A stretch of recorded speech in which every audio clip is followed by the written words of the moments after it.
आप अपने ही देश के संसाधन को बुलडोज करके बर्बाद करना चाहते हैं। कौन सा सभ्य समाज इसको एक्सेप्ट करेगा भाई? लेकिन अगर यही मानसिकता है तो मैं तो ऐसे लोगों के लिए दुआ ही कर सकता हूँ। किस दिशा में जा रहे हैं ब्रजभूषण शरण सिंह? क्या 2027 की ये गलबहियां हैं जिसकी शुरुआत हो चुकी है?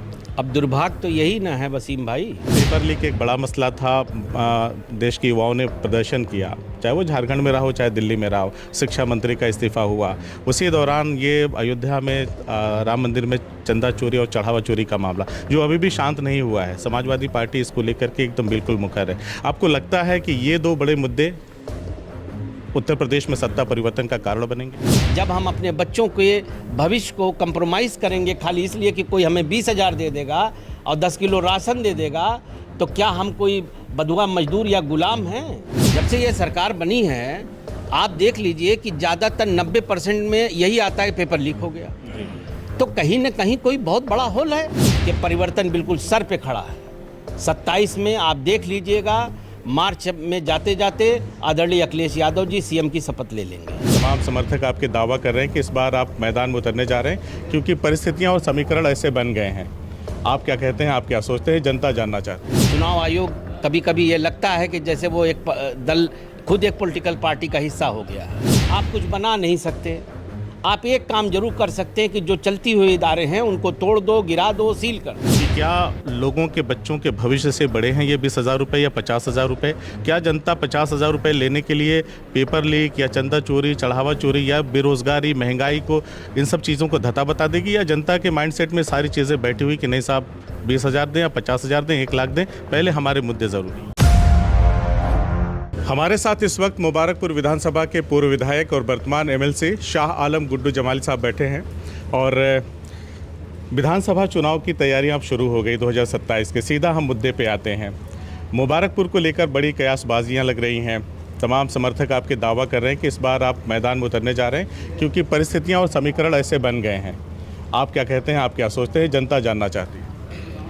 देखिए, ऐसा है कि आप लोगों को अच्छे से मालूम है, पहले भी मैंने मुझसे किसी पत्रकार भाई ने पूछा था, दोबारा पूछ रहे हैं आप, दोबारा बता रहा हूं कि जो राष्ट्रीय अध्यक्ष जी का निर्णय होगा उसका पालन होगा। तो कुछ निर्णय आपको पता है? अब देखो, कुछ बातें जो उनके क्षेत्राधिकार की है उससे हमसे मत बात करिए, क्योंकि टिकट देना, निर्णय कौन लड़ेगा कौन नहीं लड़ेगा, ये वो निर्णय लेते हैं ना। तो हम मान लें और मुबारकपुर की जनता मान ले कि 2027 में आप एक बार फिर चुनावी मैदान में होंगे? नहीं, सवाल तो वही है, आपने घुमा दिया। मैं कह रहा हूँ कि राष्ट्रीय अध्यक्ष जी का जो निर्णय होगा वही होगा। समीकरण ऐसे बन रहे हैं, मैं इसलिए पूछ रहा हूँ, समीकरण ऐसे बन रहे हैं, कहा जा रहा है कि जो क्षेत्रीय एक प्रत्याशी हैं बहुजन समाज पार्टी के, वो उसी कस्बे के हैं और पसमानदा समाज से आते हैं। तमाम बातें कही जा रही है और ये भी कहा जा रहा था कि आपके जो बनाए कार्यकर्ता थे वो टूट के उनकी तरफ जा रहे थे। बहुत सारी नाराज़गी की भी बातें हो रही थी। तो इसलिए मैं आपसे ही समझना चाहता हूँ, जानना चाहता हूँ कि आखिर सच्चाई क्या है? देखिए, बहुत लंबे डिटेल में ना जाके कि कौन प्रत्याशी है और क्या है कैसे है, एक मुख्तसर शॉर्ट में जवाब देता हूँ कि वो सीट समाजवादी पार्टी के पास ही रहेगी इंशाअल्लाह। आप लड़ रहे हैं? नहीं, मैं ये जो कह रहा हूँ वो आप सुन रहे हैं। मैं ये कह रहा हूँ कि वो सीट इंशाअल्लाह समाजवादी पार्टी के पास रहेगी। तो चलिए हम दूसरे सवाल पे चलते हैं। हालांकि अब जनता वहाँ की मुतमईन हो गई होगी कि आप कहना क्या चाह रहे हैं, जनता समझ गई है। 27 में क्या सीन देख रहे हैं अपनी पार्टी का? दावा किया जा रहा है कि इस बार अगर सपा सत्ता में नहीं आई तो फिर बड़ी मुश्किलें हो जाएंगी। देखिए, अब ये कहना कि सत्ता में नहीं आई हैं तो बहुत मुश्किलें हो जाएंगे, ऐसा मैं बिल्कुल नहीं मानता। राजनीति में पक्ष होता है और विपक्ष होता है। आज भी समाजवादी पार्टी कोई हाशिए वाली पार्टी नहीं है। नहीं, जैसे माहौल सर ऐसा बन गया है कि लोग कह रहे हैं कि एकदम ऐसी परिस्थिति बन गई है कि बहुत आसानी से समाजवादी पार्टी हो सकता है कि भारतीय जनता पार्टी को 2027 में डिफीट कर सकती है बहुत सारे मुद्दों पर। देखिए, अब मेरी बात पूरी नहीं हुई, आपने रोक दिया मुझे। मैं ये कह रहा था कि राजनीति में पक्ष विपक्ष होता है, हार जीत भी होती है जी। लेकिन वो परिस्थिति आएगी नहीं इस बार। ये जनता ने मन बना लिया है और आदरणीय राष्ट्रीय अध्यक्ष जी के अंदर उन बड़ी आशा की नज़रों से देख रहे हैं लोग, और लोग ये चाहते हैं, प्रदेश की जनता ये चाहती है। हम नहीं, हम तो चाहेंगे, हम तो उनके एमएलसी हैं, उनके पार्टी में हैं। हमसे हट करके भी जो आवाम है, जो आम जनमानस है, उसके अंदर ये फीलिंग है, उसकी ये चाह है, वो ऐसा चाहती है कि राष्ट्रीय अध्यक्ष जी आदरणीय अखिलेश यादव जी आएँ और वो इस प्रदेश को अब संभाले आगे। 2024 का जब इलेक्शन आया सामने तो पीडीए का नारा अखिलेश जी ने दिया, भर भर करके पीडीए समाज का वोट भी मिला, संविधान बचाने की बात हो रही थी, लेकिन कहा जा रहा है कि इस बार पीडीए की वो मजबूती नहीं है क्योंकि मायने लगातार बदलते चले जा रहे हैं। हालांकि अखिलेश जी ने अपने एक स्टेटमेंट में ये कहा कि पीडीए हमारी राजनीति करने का एक फार्मूला है, इनको सामाजिक न्याय में या अन्य क्षेत्रों में आगे लाने की हम बात करेंगे, लेकिन इसका मतलब ये नहीं कि हम किसी अन्य समाज से नफरत करते हैं। तो पीडीए का जो बदलता ये नारा है, कभी पंडित हो जा रहा है, कभी पीड़ित अपमानित दुखी हो जा रहा है, तो इस मतलब आखिर क्या है इसका मायने मतलब क्या है, जनता क्या समझे? मैं अभी जो आपने कहा ना कि पीड़ित अपमानित और दुखी, मैं इसी पे सबसे ज़्यादा बल दूंगा।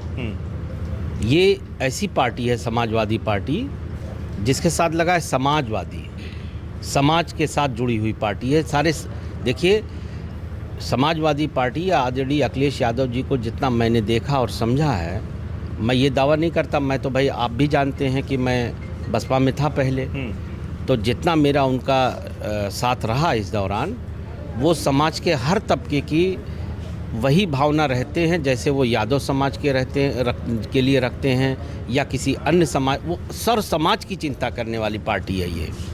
और ये जो आपने कहा पीड़ित अपमानित दुखी, यही हमारा बेस है।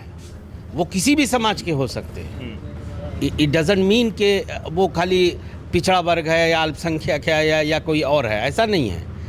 अब उसके अलग अलग, कोई पी से कुछ कह देता है, कोई पी से कुछ कहता है, डी से कुछ निकाल लेता है, लेकिन हमारा फोकस जो है, हमारी जो मेरी जो समझ है, वो मैं यही मानता हूँ, जो उनकी थॉट प्रोसेस मैंने रीड किया है, वो समाज के इन्हीं पीड़ित और अपमानित और दुखी लोगों की लड़ाई लड़ रहे हैं। वो समाज के किसी धर्म के हो सकते हैं, किसी जाति के हो सकते हैं, उसकी कोई सीमा नहीं है। वो अगड़े भी हो सकते हैं, वो पिछड़े भी हो सकते हैं, वो कोई भी हो सकता है, अल्पसंख्यक हो सकते हैं।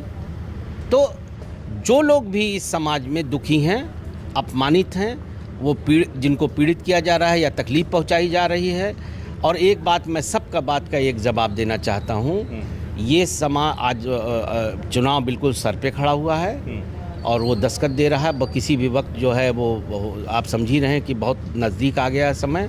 मैं बहुत जिम्मेदारी से इस बात को कह रहा हूँ, not being a member of Samajwadi party, बल्कि एक सिविलियन की भी हैसियत से ये बात कह रहा हूँ, इस प्रदेश इस देश के नागरिक की भी हैसियत से ये बात कह रहा हूँ कि जनता बदलाव चाहती है। ये बदलाव कोई एमएलए शाह आलम गुड्डू जमाली नहीं करेंगे या कोई विधायक हमारा नहीं करेगा, ये जनता करेगी।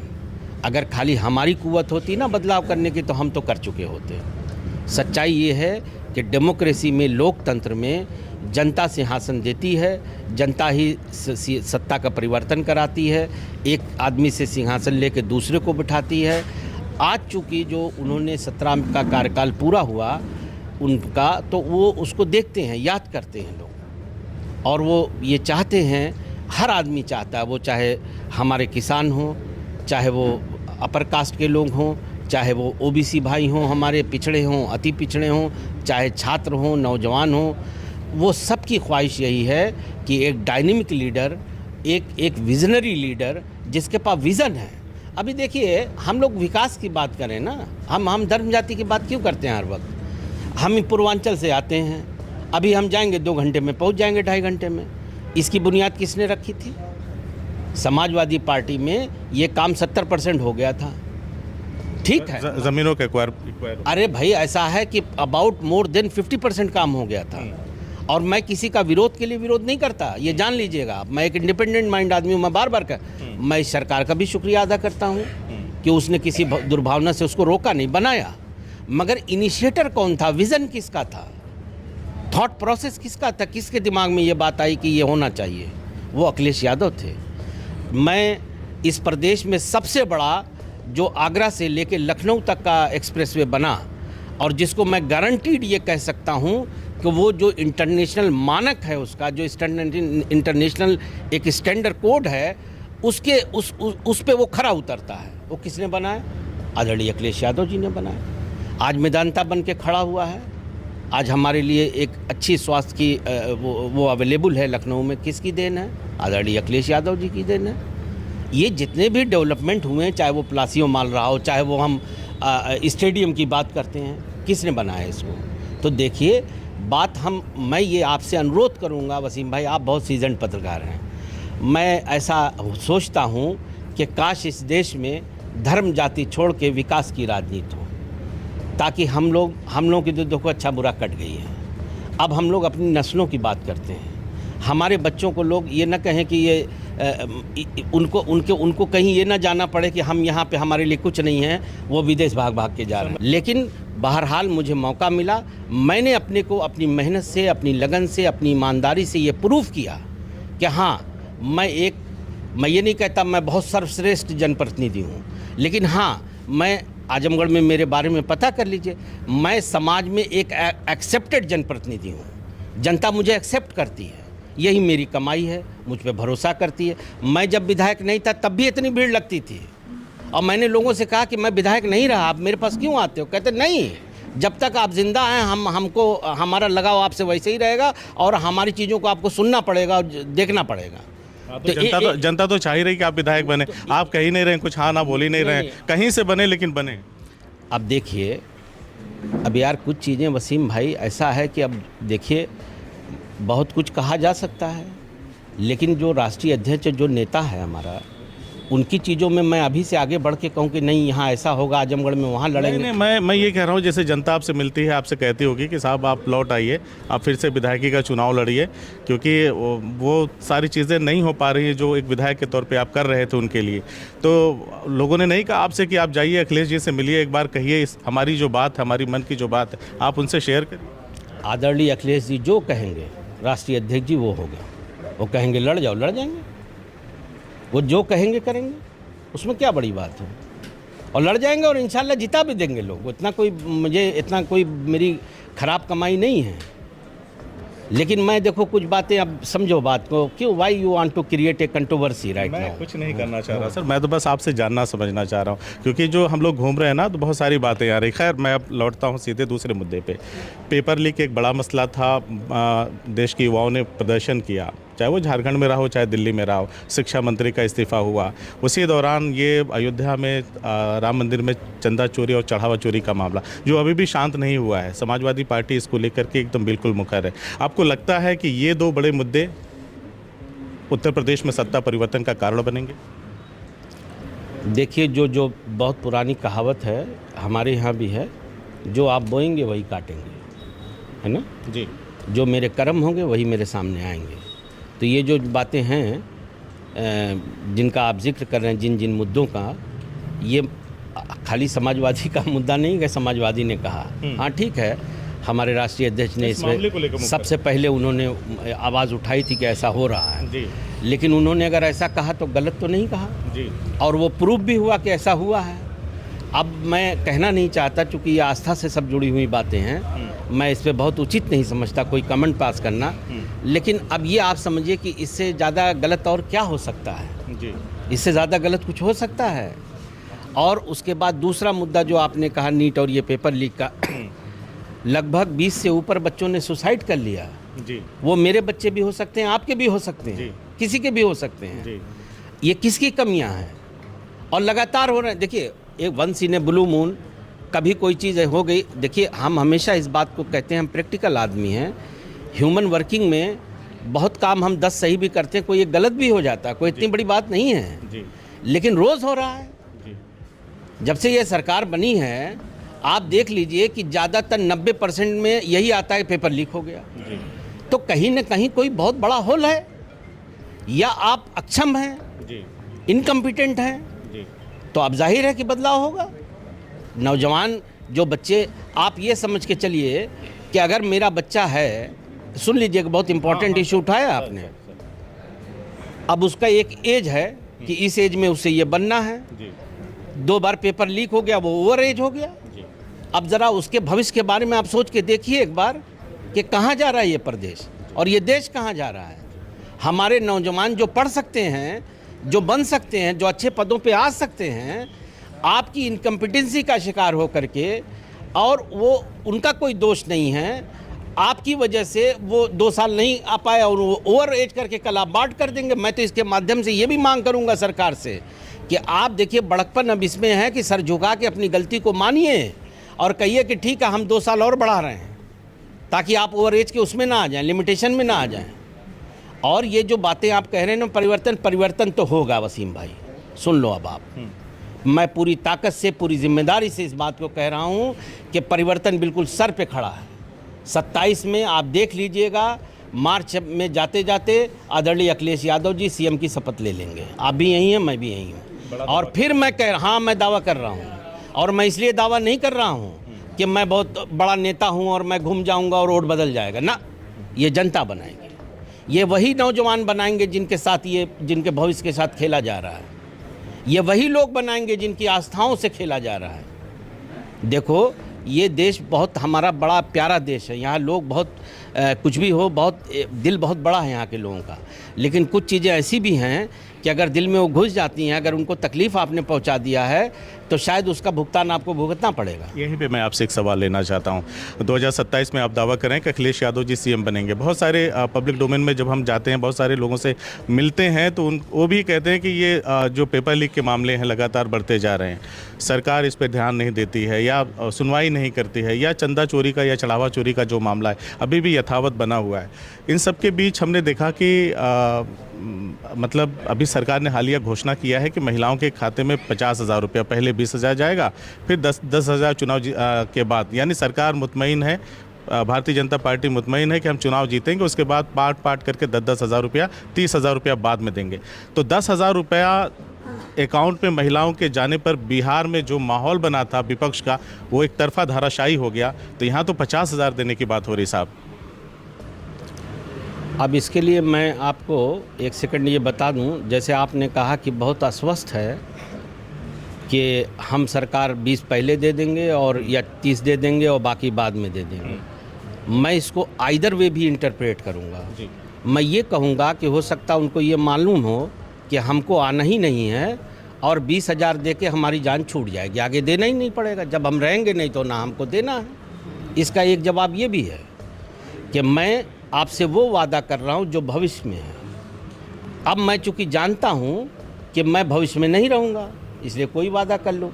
तो अब मैं ये उस पर कहूँगा कि आज जो सही वादा अगर मान लिया जाए तो वो सिर्फ वही है जो आज की डेट में मिलेगा। मेरी जो शंका या चिंता है, मैं ये समझना चाहता हूँ कि क्या लोगों के बच्चों के भविष्य से बड़े हैं ये 20,000 रुपये या 50,000 रुपये? क्या जनता 50,000 रुपये लेने के लिए पेपर लीक या चंदा चोरी, चढ़ावा चोरी या बेरोज़गारी, महंगाई को, इन सब चीज़ों को धता बता देगी, या जनता के माइंडसेट में सारी चीज़ें बैठी हुई कि नहीं साहब 20,000 दें या 50,000 दें, 1 लाख दें, पहले हमारे मुद्दे ज़रूरी हैं? मैं बिल्कुल यही कहूँगा कि बिल्कुल नहीं है, ऐसा ही है जो आप कह रहे हैं। मैं इससे मत रखता हूँ। मेरा मत यही है कि इनसे उनको कोई वो माफ़ी नहीं मिलेगी। अगर मैंने कोई, देखिए मुझे कोई 20,000 नहीं 1 लाख दे दे, 4 लाख दे दे, मेरे बच्चों का भविष्य खराब हो रहा है तो मैं कंप्रोमाइज़ करूँगा? नहीं करेगा कोई। आपको मैं लिख के दे रहा हूँ।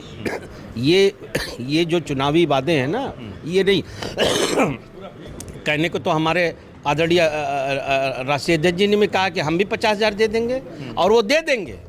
He is a man of word, वो दे देंगे। अगर उन्होंने कहा तो 200% देंगे, और क्योंकि मैं जानता हूँ वो देंगे, वही आएंगे। लेकिन फिर भी मेरे लिए ये बड़ी चीज़ नहीं है। मैं इसको बहुत बड़ी बात नहीं मानता। आई एम सॉरी टू से कि आप किसी को 20,000 दे देंगे और 30,000 दे देंगे और 40,000 दे देंगे। मैं तो अपनी आवाम से ये कहना चाहता हूँ प्रदेश की कि कृपया करके आप इन चीज़ों को समझिए। हमको डेवलपमेंट की ज़रूरत है, हमें विकास की ज़रूरत है, हमारे बच्चों को फ्यूचर की ज़रूरत है। जो चीज़ें कमियां हो रही हैं, ये इसकी ज़रूरत क्यों आन पड़ी? मैं आपको एक बात और कहता हूँ वसीम भाई, अगर सब बहुत बेहतर होता तो ये चुनाव के वक्त ही क्यों याद आता है? मैं ये पूछ रहा हूँ आपसे। सरकार तो 5 साल से है। मेरा पहला सवाल है एक जागरूक नागरिक की हैसियत है, not being MLC of Samajwadi party. My first question is कि आज आपको क्यों ये सब याद आ रहा है जब चुनाव 2 दिन में है? आप जनता को लालच दे के वोट लेना चाहते हैं, तो ये जनता बड़ी स्वाभिमानी है। मैं आपको बता दूं, ये भारत देश है, ये उत्तर प्रदेश है, यहाँ अपना देते हैं लोग, दे देंगे। और मैं आज आपको ये भी बता दूं कि ये देंगे ना, ले भी लेंगे मगर वोट नहीं देंगे लोग। You take my word. हाँ, यानी आप लोग ये कहने वाले हैं पैसा ले लो बीजेपी से वोट मत देना। पैसा देखिए मैं आज आपको बता दूं, आप पढ़े लिखे पत्रकार हैं, सीजन्ड हैं, फिर कहूँगा दोहरा करके, ये पैसा चाहे कोई नेता दे, मैं तो अपने को भी कह रहा हूँ, चाहे हमारे अध्यक्ष जी दें चाहे वो दें, पैसा तो जनता का ही है। हाँ, कोई अपने घर से अपना फंड तो दे नहीं रहा है, हमारा ही पैसा है, उसी जनता का पैसा है जो उसको दे रहा है। तो मैं सिर्फ ये कह रहा हूँ कि आज चुनाव जब 2 महीना बचा है तो आज क्यों देने की बात हो रही, पहले ही दे देते आप, किसने रोका था आपको? अरे भाई आप तो 5 साल 10 साल से हैं ना, तो वाई किस लिए आप वेट कर रहे थे, फॉर व्हाट? तो इसलिए ये जनता इतनी समझदार हो चुकी है। यहीं पे सर एक लाइन और लेना चाहूँगा आपसे, क्या संवैधानिक संस्थाओं को इन चीज़ों का नोटिस लेना चाहिए, इस पर रोक लगानी चाहिए? 100% ये Shah Alam Guddu Jamali being a responsible citizen of country, मैं तो कभी कभी मुझे बड़ी हैरत होती है कि ड्यूरिंग द इलेक्शन, जैसे बिहार में हो गया, चुनाव आयोग को उसी वक्त रोक देना चाहिए था। और अगर चुनाव आयोग, अब I am sorry but I must say it, कि जो हो रहा है बड़ा ही निराशाजनक है। हम ऐसी अपेक्षा नहीं करते चुनाव आयोग से। चुनाव आयोग कभी कभी ये लगता है कि जैसे वो एक दल खुद एक पॉलिटिकल पार्टी का हिस्सा हो गया है। तो हम सुप्रीम कोर्ट से ये उम्मीद करते हैं कि वो इसको रोके और ऐसी जगह जहाँ हो रहा है उसको चुनाव को सेटिसाइड कर दें।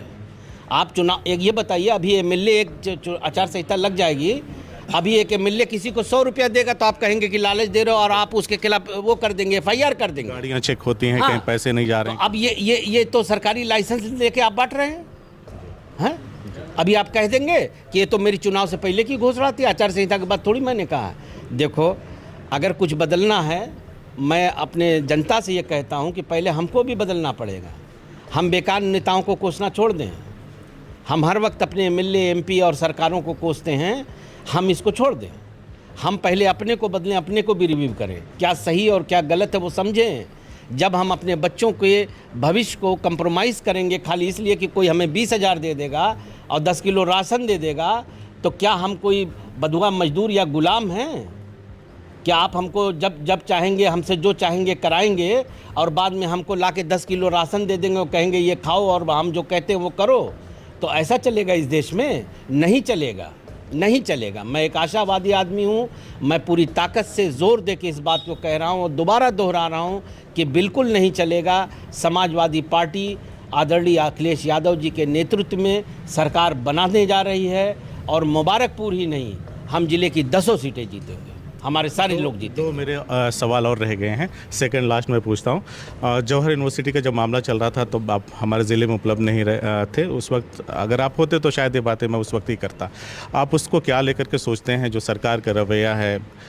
एक तरफ तो प्रधानमंत्री लाल किले की प्राचीर से दावा करते हैं कि हम फ्री कोचिंग बच्चों को कराएंगे, दूसरी तरफ उत्तर प्रदेश में एक यूनिवर्सिटी जो बनाएगी शिक्षा के लिए, उस पर भी बुलडोज की बात कही गई। हालांकि रोक भी अदालत ने ही लगाई, वो मामला विचाराधीन है। और आप शिक्षा के क्षेत्र से में बड़ा काम करते हैं, आप उससे जुड़े हुए हैं, आप क्या सोचते हैं इस देश में शिक्षा के भविष्य को लेकर? अब ये एक ऐसा बहुत सेंसिटिव इशू है। आपने कहा ना कि मैं, ऐसा नहीं है, मैंने इस पे ट्वीट भी किया, लिखा भी था जी। इससे ज़्यादा दुर्भाग्य और कुछ हो सकता है? मैं इसको बड़ी एक त्रासदी मानता हूँ, मतलब एक डिज़ास्टर है ये। आप कुछ बना तो नहीं पा रहे हैं, जो बना है उसको आप तोड़ने की बात कर रहे हैं। देखिए, आप भूल जाइए 1 मिनट को कि वो किस आदमी का है और क्या है क्या नहीं है, देश का है ना जी।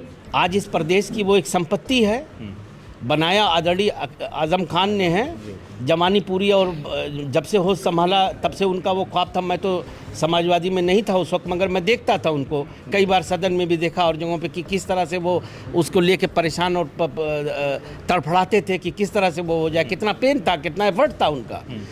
उस आदमी ने बना, अगर आपको उनसे कोई ज़ाती परेशानी है तो अपने ज़ाती तौर पे रखिए। यूनिवर्सिटी तो सबकी है ना, उसमें सभी बच्चे पढ़ रहे हैं, सभी धर्म जाति के पढ़ रहे हैं। और आज की डेट में कितनी यूनिवर्सिटियाँ हैं इस प्रदेश में? हमको तो वैसे 4, 5, 10 और यूनिवर्सिटी की ज़रूरत है, बट अनफॉर्चुनेटली आप कुछ बना नहीं सकते। आप एक काम जरूर कर सकते हैं कि जो चलती हुई इदारे हैं उनको तोड़ दो, गिरा दो, सील कर दो।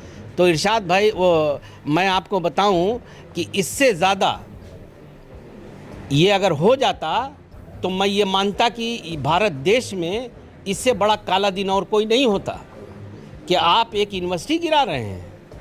मैंने ये कहा और मैं दोबारा कहता हूँ, अरे मैं आज नहीं, जब मैं बसपा में था और उनका विधानमंडल दल का नेता था तब भी मैंने कहा था, बावजूद इसके कि मैं आजम खान साहब या समाजवादी पार्टी से नहीं जुड़ा था, तब भी मैंने ये बात कही कि भाई वो एक संस्था है, अगर आपको लगता है, वो तो कहते हैं सब ठीक है, लेकिन मैं ये कहता हूँ कि अगर सरकार को ये लगता है या एडमिनिस्ट्रेशन को लगता है या लखनऊ रामपुर डेवलपमेंट अथॉरिटी को लगता है कि भाई उसको कहीं कोई चीज़ की बिल्डिंग में कहीं कमी है, आप उसे ठीक करा लो। क्या चीज़ ठीक नहीं हो सकती है? आप अगर मान लीजिए जैसे बिल्डिंगें बनती है, कई बार क्या है कि आपने कोई एक कमरा फालतू बना दिया तो प्रोविज़न होता है कंपाउंडिंग का, हम जानते हैं इस बात को, आप उसको कंपाउंडिंग करा दो। अगर उनके पास कोई एनओसी नहीं, आप कहे तो भाई एनओसी ले लो यार इसको। अगर आपकी कोई फायर के लेके सेफ्टी का मैटर है तो आप उनसे कह दो इसकी सेफ्टी, फायर सेफ्टी का थोड़ा कंप्रोमाइज़ हो रही है, ऐसे ठीक कर लो। मगर आप उसको गिराने की बात करते हैं तो आई एम सॉरी, ये एक छोटी मानसिकता, इससे ज़्यादा छोटी मानसिकता कुछ नहीं हो सकती। ये है कि अगर आपको मुझसे कोई नाराज़गी है तो आप मेरा घर और मेरा स्कूल और मेरा कॉलेज गिराने आ गए, क्या बात कर रहे हैं आप? और मैं तो इस बात को, चलो मैं तो शुक्रिया भी अदा करता हूं कि कम से कम कमिश्नर रामपुर ने उसको रोका, ये एक अच्छी बात है।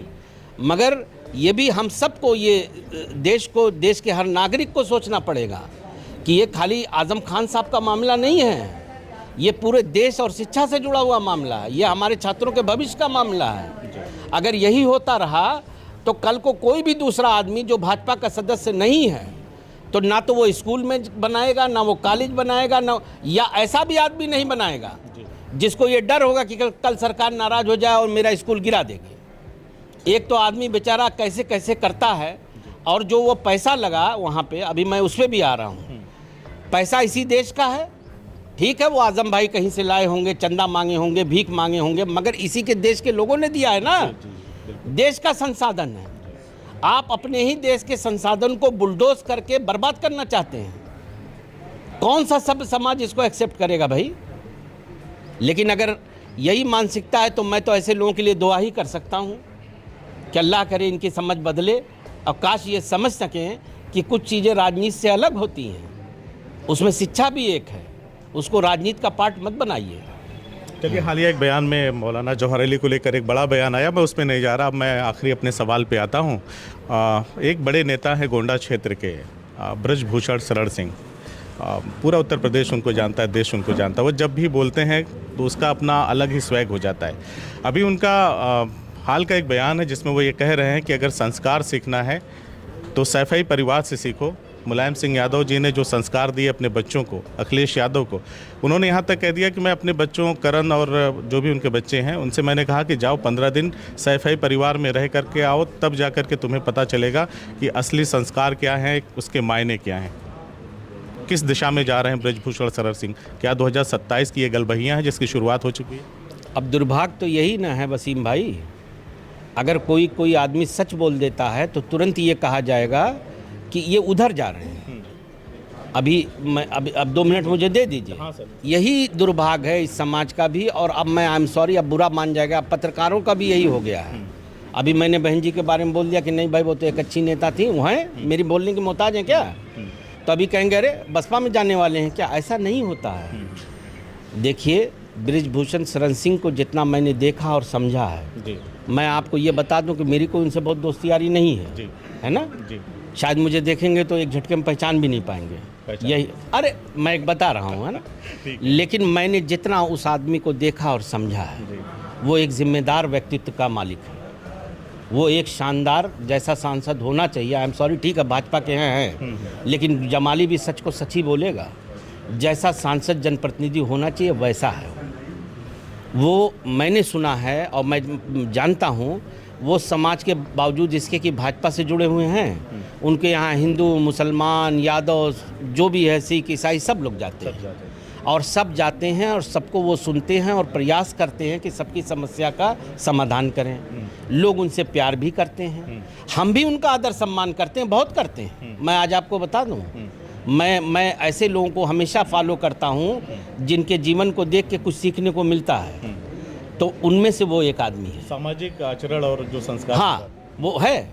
अब पहले भी हाँ, अच्छा जो उन्होंने, देखिए अगर उन्होंने कहा है तो उनका अनुभव होगा ना, यकीनन मुझसे वरिष्ठ हैं, उनका साहब का पढ़ा होगा, उन्होंने एक्सपीरियंस किया होगा उस परिवार के बारे में।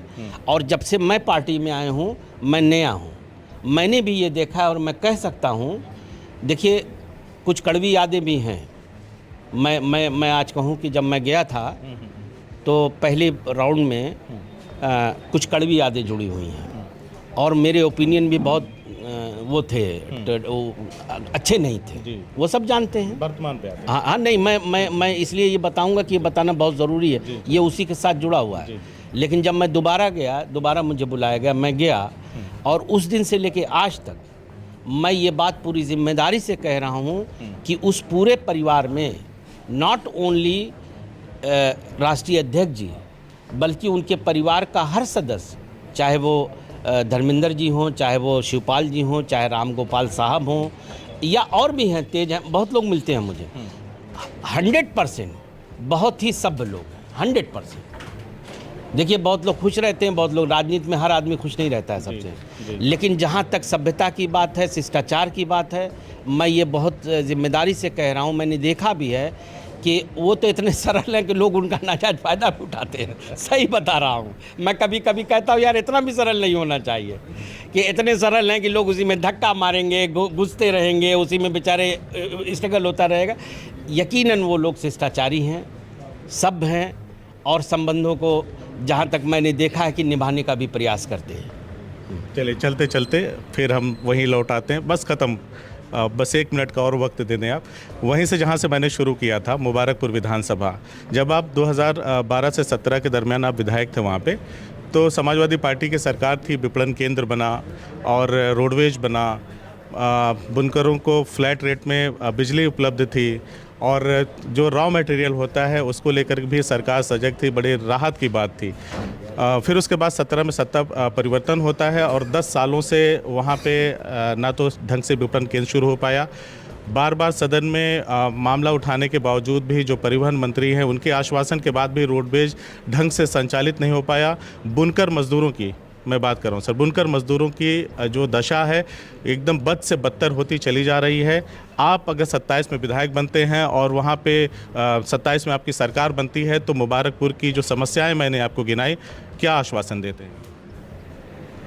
देखिए मैं आपको वसीम भाई इसमें बताऊं कि अभी जब सदन चल रहा था तो मेरे बुनकर भाइयों को लेकर ही 3 सवाल लगे थे और उसकी उन सारे सवालों का जिस्ट ही यही था, जिसमें एक सवाल ये था मेरा कि आपने जो बुनकर समाज को ये लाइट दे रहे हैं या बिजली दे रहे हैं, इसका रेट आपने बहुत बढ़ा रखा है।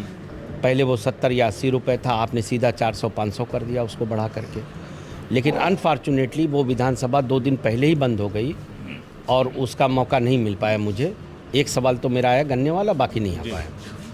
मैं ये मांग करता हूँ सरकार से और मेरी हमेशा से ये प्रयास रही, अभी आपने कहा ना विपणन केंद्र बना, बस अड्डा बना, जब आप ये कह रहे हैं तो आप विधानसभा की कार्रवाई भी देखेंगे तो आपको मिल जाएगा। ये सारे मुद्दे इसी शाह आलम गुड्डू जमाली ने उठाया था। जब मैं पहली बार गया चुन करके, तो जाहिर है बुनकर का बहुल क्षेत्र था, मेरा फ़र्ज़ था, मेरी जिम्मेदारी थी कि मैं अपने लोगों की आवाज़ को विधानसभा के माध्यम से सरकार तक पहुंचाऊं और मैंने पूरी ताकत से ज़ोर शोर से उठाया। बल्कि मैं ये दावे से कह सकता हूं कि जितना मैंने बुनकर भाइयों की आवाज़ों को बुलंद किया विधानसभा में, शायद ही पहले कभी हुई रही होगी। और उस बात पे आता हूं कि यकीनन ये समाज उसी तरह से परेशान है, इसके हाल बहुत ख़राब है और इसको तो सही मानों में उसी तरीके से सब्सिडी सरकार को देना चाहिए जैसे हम किसान भाइयों को रखते हैं एक स्पेशल सब्सिडी वाले, उसमें उसी कैटेगरी में आते हैं। मेरी सरकार से ये मांग थी, मेरे सवाल भी थे, आप बुनकर आयोग बनाइए, आप आजमगढ़ में एक टेक्सटाइल पार्क या बुनकर इंडस्ट्री का जो एक पार्क होता है वो बनाइए, यहाँ डेवलप कीजिए। और इनके जो पुराने फ्लैट रेट पे बिजली देती हैं, मिलता है, ठीक है, मैं इसको मानता हूँ, मैं प्रैक्टिकल आदमी हूँ। आपको बढ़ाना है तो आप महंगाई के दर से कुछ बढ़ा लीजिए, मगर आप 70 को 500 कर देंगे, ये कैसे संभव है? ठीक है, मगर आप भाई सरकार में हम लोग डिमांड ही कर सकते हैं, रिक्वेस्ट कर सकते हैं।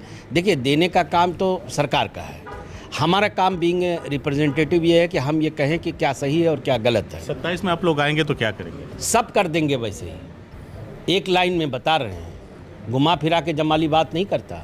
एकदम सुन लीजिए, हम ये नहीं कह रहे 70 कर देंगे ना। अगर हमारे नेता बैठ गए तो हम लोगों को जो करना होगा हम लोग करेंगे, मगर ये हम आपसे वादा कर रहे हैं आपके माध्यम से अपने बुनकर भाइयों के प्रदेश में कि हम लोग उनकी समस्या का समाधान उसी तरह से करा देंगे जिससे उनके कम से कम उनकी तकलीफ़ों को ख़त्म हो सके। सर, आपने बड़ी ही इत्मीनान से मेरे हर एक सवाल का जवाब दिया, अपना कीमती वक्त दिया, इसके लिए आपका बहुत बहुत शुक्रिया। चलें, बहुत शुक्रिया, बहुत शुक्रिया। मगर बड़े टेक्निकल सवाल कहाँ से लेके चले आते हो वसीम, है? देखो, सरकार बनने जा रही है, मैं आपको बहुत जिम्मेदारी से कह रहा हूँ, और मैं फिर कह रहा हूँ, ये सरकार गुड्डू जमाली या कोई और नेता नहीं बनाएगा, ये प्रदेश की जनता बनाएगी। अब ख़त्म करते करते मैं अपनी तरफ से एक बात बोलना चाहता हूँ, क्योंकि आपके पास हर सवाल का जवाब है, इसलिए हम पूछ लेते हैं। बहुत बहुत शुक्रिया। Thank you.